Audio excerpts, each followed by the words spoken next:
പൈസ കൊടുത്തൊരു ഹോട്ടലിൽ പോയി ഫുഡ് കഴിക്കാൻ നേരത്ത് ആ ഫുഡിനകത്ത് പുഴുവിനെ കിട്ടിക്കഴിഞ്ഞാൽ നിങ്ങൾ എങ്ങനെ റിയാക്ട് ചെയ്യും? ഞാൻ കുറച്ച് മുമ്പ് ഒരു ട്രാവൽ വിത്ത് ഫെബീർ എന്ന് പറയുന്ന ഒരു ഇൻസ്റ്റാഗ്രാം പേജിനകത്തും ഒരു വീഡിയോ ഉണ്ട്. ഭക്ഷണത്തിൽ പുഴു എന്നുള്ള രീതിയിലാണ് അവർ വീഡിയോ ഇട്ടിരിക്കുന്നത്. ഞാൻ വീഡിയോ ഫുൾ ഇവിടെ ആഡ് ചെയ്യുന്നില്ല. ഇതൊക്കെ കാരണം അതിനകത്ത് കുട്ടികളുണ്ട്, സ്ത്രീകളൊക്കെ ഉണ്ട്. അവരുടെ പ്രൈവസി മാനിച്ചുകൊണ്ടാണ് ഞാൻ ഫുൾ ഇതിനകത്ത് ആഡ് ചെയ്യാത്തത്. പക്ഷേ കാര്യം ഞാൻ പറയാം. ഈ ട്രാവൽ വിത്ത് ഫെബീർ എന്ന് പറയുന്ന ഇൻസ്റ്റാഗ്രാം പേജിനകത്ത് വന്ന വീഡിയോയിൽ പറയുന്നത് എന്താണെന്ന് വെച്ചാൽ ഇവരുടെ ഫാമിലിയിൽ ഒരു കല്യാണം നടന്നു. അതിനുശേഷം ഫാമിലി മെമ്പേഴ്സ് എല്ലാം കൂടെ വൈകിട്ട് ഒന്ന് കറങ്ങാൻ പോകും. അപ്പോൾ ഒരു 2 മണിയായി രാത്രി. അപ്പോൾ വെളുപ്പിന് 2 മണി എന്ന് പറയും. അപ്പം ഫുഡ് കഴിക്കാൻ വേണ്ടി അവിടെയുള്ള പുതുക്കാട് എന്ന് പറയുന്ന സ്ഥലം, എനിക്ക് ആ സ്ഥലം ലൊക്കേഷൻ അറിയില്ല, പുതുക്കാട് എന്ന് പറയുന്ന സ്ഥലത്ത് വരും. അങ്ങനെ ആ പുതുക്കാടുള്ള ഒരു തട്ടുകടയിൽ കയറി ഫുഡ് കഴിക്കും. തട്ടുകടയിൽ കയറി എല്ലാവരും ഫുഡ് കഴിച്ചു. അതിനകത്ത് കുട്ടികൾ ഫുഡ് കഴിച്ചു. ലാസ്റ്റ് ഇവർ ബില്ല് നമ്മൾ അടയ്ക്കാൻ പോകാൻ നേരത്ത് ഒരു കുട്ടി വിളിച്ചു പറയുകയാണ് ഈ ഫുഡിനകത്ത് പുഴുണ്ട് എന്ന് പറയുന്നു. പോയി നോക്കാൻ നേരത്ത് ശരിയാ, ആ ഫുഡിനകത്ത് കാടയാണ്, കാടയ്ക്കകത്ത് പുഴുണ്ട്. കുട്ടിയാണ് അത് കഴിച്ചുകൊണ്ടിരുന്നത്. ഈ കടക്കാരനോട് ചോദിക്കാൻ നേരത്തെ അയാൾ പറയുന്നത് എന്താണെന്ന് വെച്ചാൽ 2 ദിവസം പഴക്കമുണ്ടെന്നുള്ള രീതിയിൽ അയാൾ സംഭവിക്കുകയും ചെയ്തു എന്നുള്ള രീതിയിലാണ് വീഡിയോക്കകത്ത് പറയുന്നത്. നമ്മൾ ആലോചിക്കും, നമ്മൾ ജീവിക്കുന്നത് കേരളത്തിലാണ്. നമ്മൾ പലപ്പോഴും ഭയങ്കര അഹങ്കാരത്തോടെ പറയാറുണ്ട് കേരളം എന്ന് പറയുന്നത് വലിയ സംഭവമാണ്, നമ്മളെല്ലാം വിദ്യാഭ്യാസമുള്ള ആൾക്കാർ, നമുക്ക് നല്ല ഭക്ഷണം കിട്ടുന്ന ഒരു നാട്ടിലാണ് നമ്മൾ ജീവിക്കുന്നത്. പുറത്ത് പോയി കഴിഞ്ഞാൽ ഈ ഹോട്ടലിൽ കയറിയ കാര്യം പറഞ്ഞു, ഈ തട്ടുകട കയറിയ കാര്യം പറഞ്ഞു. ഈ തട്ടുകട കയറാൻ നേരത്ത് നമ്മൾ എന്താ ചെയ്യുന്നത്? ചുമ്മാ അവൻ്റെ ദയയിലാണോ ഫുഡ് കഴിക്കുന്നത്? അല്ല, ഈ തട്ടുകടക്കാരൻ തുറന്നു വെച്ചിരിക്കുന്നത് പണം മേടിച്ചിട്ട് ഫുഡ് കൊടുക്കാൻ വേണ്ടിയാണ്. അപ്പോൾ അവന് പണം വേണം, നമ്മൾ കൊടുക്കും. നമ്മൾ ഭക്ഷണം കഴിക്കാൻ നേരത്ത് നമ്മൾ പണം ആ തട്ടുകടക്കാരനെ കൊടുക്കും. എന്നാൽ പിന്നെ അന്തസ്സായിട്ട് നല്ല വൃത്തിയുള്ള ഫുഡ് കൊടുത്തൂടെ? ഈ ആൾക്കാരെ കൊല്ലാൻ വേണ്ടി എന്തിനാ ഇവന്മാരൊക്കെ ഇങ്ങനെ പന്നപ്പരിപാടി ചെയ്യുന്നത്? ഇത് കുറേ നാളായിട്ട് ഞാൻ പറയണമെന്ന് വിചാരിച്ചിരിക്കുകയായിരിക്കണം. ഈ നാട്ടിൽ എവിടെയാണ് നല്ല ഫുഡ് കിട്ടുന്നത്? നല്ല ഫുഡ് കിട്ടണമെന്നുണ്ടെങ്കിൽ ഏതെങ്കിലും നല്ല ഹോട്ടൽസിൽ കയറണം.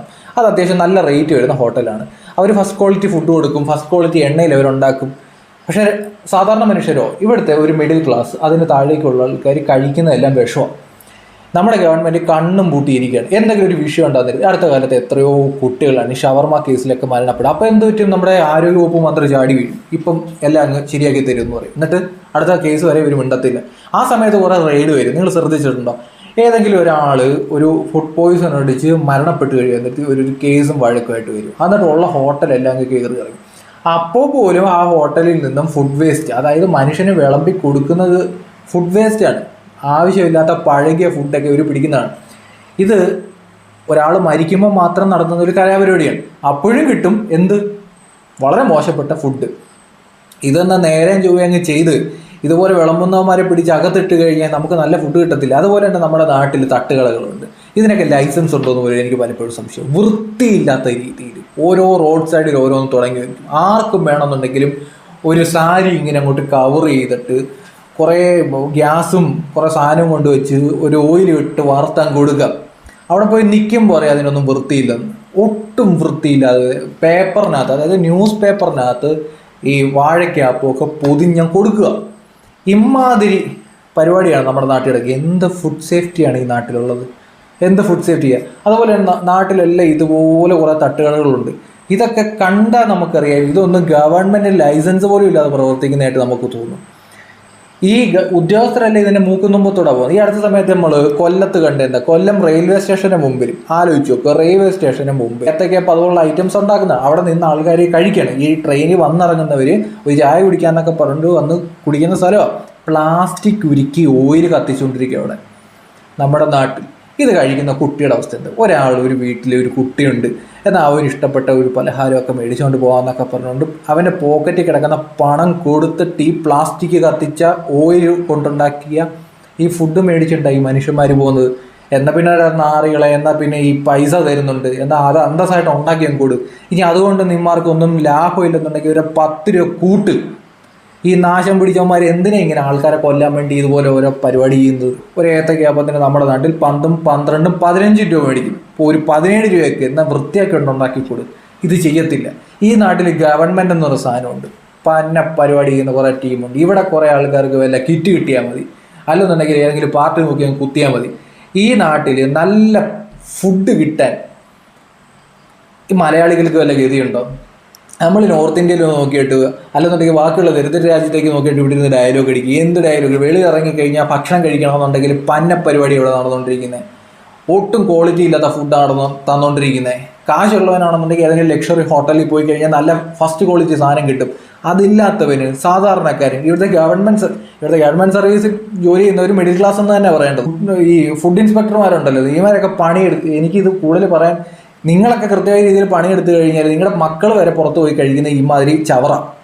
ഇതെങ്കിലും ഓർക്കണം. ചിലപ്പോൾ എന്തെങ്കിലും കയ്യിൽ ഹോട്ടലുകാർ തരുമായിരിക്കും, അത് മേടിച്ചുകൊണ്ടിരുന്നിട്ടൊന്നും കാര്യമില്ല. പക്ഷേ ഈ പിള്ളേരൊക്കെ പുറത്തു പോയി കഴിക്കുന്നത് ഈ ചവറൊക്കെയാണ്. ഇതൊന്നും നമ്മുടെ നാട്ടിൽ, നമ്മുടെ സിസ്റ്റം എന്ന് പറഞ്ഞാൽ നമ്മുടെ നാട്ടുകാർക്ക് പ്രബുദ്ധരാണെന്നൊക്കെ പറഞ്ഞുകൊണ്ടിരിക്കുമെങ്കിൽ നമ്മളിത് ഈ മീഡിയക്കാരെന്തെങ്കിലും മേടിച്ച് തുള്ളും, അതിൻ്റെ പിന്നാലെ പോകും. ആ സമയത്ത് നമ്മുടെ ഹെൽത്തിനെ പറ്റി, നമ്മൾ കഴിക്കുന്ന ഫുഡിനെ പറ്റി ഇവരെന്ത് വിളമ്പിത്തരുന്നു എന്നുള്ളത്. ഇപ്പോൾ ഇതിനകത്ത് നോക്കി, ആ തട്ടുകട ഇവിടെ പ്രവർത്തിച്ചു. ആ പ്രവർത്തിച്ച തട്ടുകടയിൽ 2 ദിവസം പഴക്കമുള്ള ഈ കാട ഫ്രൈ അവിടെ ഒരു കുട്ടി കഴിച്ചു. ബാക്കിയുള്ളവരെല്ലാം കഴിച്ചു. ബാക്കി കുട്ടികളുണ്ട്, സ്ത്രീകളുണ്ട്, ബാക്കിയുള്ള ആൾക്കാരുണ്ട്, ഇവരെല്ലാം കഴിച്ചു. ഒരാളുടെ ജീവൻ പോയി കഴിഞ്ഞാൽ ആര് ഉത്തരവാദിത്വം പറയുന്ന? ഈ തട്ടുകടക്കാരന് എന്ത് സംഭവിക്കുന്നു? ഒന്നും സംഭവിക്കത്തില്ല. കുറച്ച് ദിവസം പൂട്ടിയിരിക്കും, എന്നിട്ട് വേറെ അടുത്ത് പോയി തട്ടുകട തുടങ്ങിയിട്ട് പിന്നെ ഇതുപോലെ ആൾക്കാരെ വിഷം തീറ്റിക്കും. ഇതാണ് നമ്മുടെ നാടെന്ന് പറയുന്നത്. ആരെങ്കിലും ഒരാൾ പോയിസൺ വന്നിട്ട് മരണപ്പെട്ട് കഴിഞ്ഞാൽ 2 ദിവസം ചർച്ച നടത്തും, പിന്നെ അത് നിർത്തും. എല്ലാം എന്താ? പിന്നെ എന്തിനാ ഇവിടെ ഒരു ഡിപ്പാർട്ട്മെൻറ്റ്, ഹെൽത്ത് ഡിപ്പാർട്ട്മെൻറ്റ് ഉണ്ട്? ഇതൊക്കെ ചെയ്യുന്നവന്മാരുണ്ടല്ലോ, ഒരു 10-20 വർഷം അകത്ത് നിന്നും ഈ ഫുഡിനകത്ത് വിഷം കയറ്റുന്നവന്മാർ. അപ്പോൾ അവന്മാർക്കൊരു ചൂട് വരും, 20 വർഷം കിടക്കുമെന്നുള്ള രീതിയിൽ. അതുപോലെ ലക്ഷങ്ങൾ ഫൈൻ അടിച്ചു കൊടുക്കണം. ഇതൊക്കെ പല രാജ്യങ്ങളും ചെയ്യുന്നുണ്ട്. നല്ല പക്ക വേസ്റ്റ് സാധനം. ഞാൻ ആ വീഡിയോ കണ്ടപ്പോൾ കുട്ടികളൊക്കെ ഇരുന്ന് ഫുഡ് കഴിക്കുന്ന അതിനകത്ത്, ഈ പുള്ളിയുടെ വീഡിയോയ്ക്കകത്ത് ആ കുട്ടികൾ ഉൾപ്പെടെ കഴിച്ചത് ആ വേസ്റ്റ് അല്ലേ? ഏതെങ്കിലും ഒരു കുട്ടിയുടെ ജീവൻ നഷ്ടപ്പെട്ട് കഴിഞ്ഞാൽ ആരും ഉത്തരവാദിത്വം പറയും? കുട്ടിയുടെ കാര്യം എന്ന് പറയുമ്പോൾ അവരുടെയൊക്കെ ബോഡി അത് ബാധിക്കും, പെട്ടെന്ന് ബാധിക്കും. ബാക്കിയുള്ള ആളുടെ കൂട്ടാണോ? ആ നാറിയ പരിപാടിയല്ലേ ആ ഹോട്ടലിൽ കടക്കാരൻ ചെയ്തത്? ആ കുട്ടികളെ കാണാൻ നേരിട്ട് ഒരു മനസാക്ഷി ഉണ്ടെന്നുണ്ടെങ്കിൽ അതുകൊണ്ട് വിളമ്പി വെക്കും. ആ പന്ന പരിപാടിയല്ലേ അവിടുത്തെ തട്ടുകടക്കാരൻ ചെയ്തത്? ഇതുപോലെ ആയിരക്കണക്കിന് ഹോട്ടലുകൾ നമ്മുടെ നാട്ടിൽ പ്രവർത്തിക്കുന്നുണ്ട്. നല്ല നാട്ടിൽ നമ്മൾ ജീവിക്കുന്നു. ആദ്യമായിട്ട് പേജ് കാണുന്നവർ ഫോളോ ചെയ്യാം.